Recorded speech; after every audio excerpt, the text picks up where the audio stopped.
I was with a complete stranger in a hostel room and we were sharing a single bed.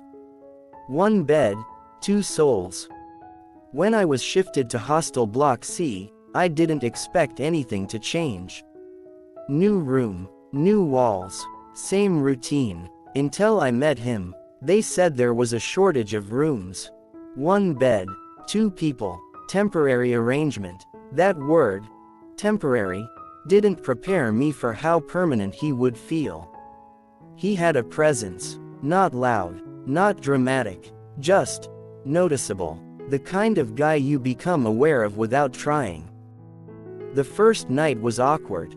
We didn't talk much. We faced opposite sides, pretending sleep would come easily. It didn't. The hostel had a way of going quiet after lights out.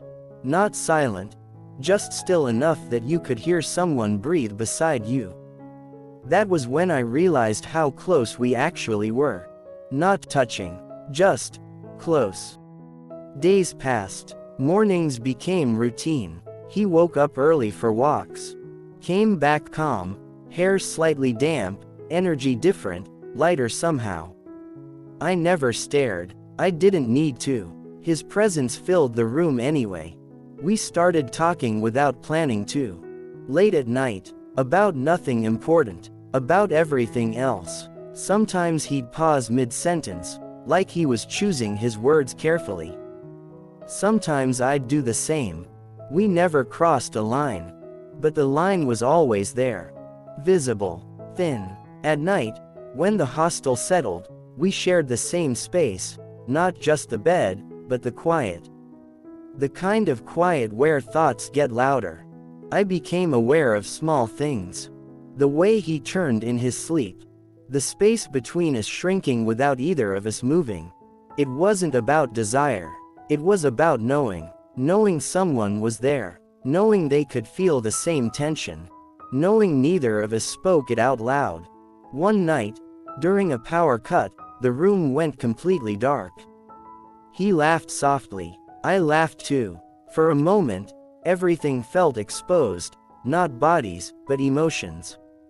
That was when I understood something important. We weren't sharing a bed. We were sharing a moment we both didn't know how to name. And somehow, that felt more dangerous than anything else. After that night, something shifted. Nothing visible, nothing spoken, but I started noticing him in ways I hadn't before. When we sat close, I could sense him without looking.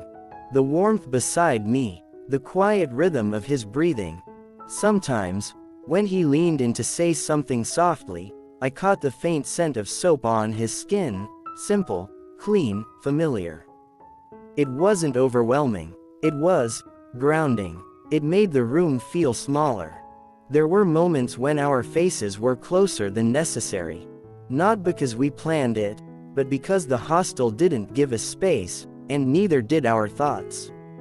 Once, during a late-night conversation, he laughed under his breath. I felt it more than I heard it. The air between us moved slightly, and I realized how aware I'd become of something as simple as his breath, steady and calm. I didn't pull away. Neither did he. Some nights, we lay awake facing the ceiling, our shoulders almost touching. Not touching, almost. That space became louder than noise. It carried questions we didn't dare ask. I wondered if he felt it too.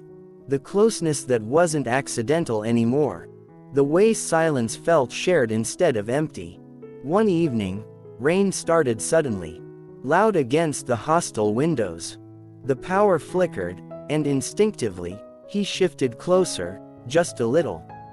I froze. Then I stayed. In that moment, I could feel him breathe beside me, slow and real.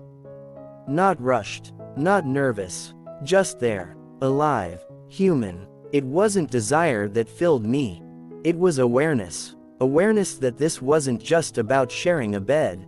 It was about sharing space inside each other's lives.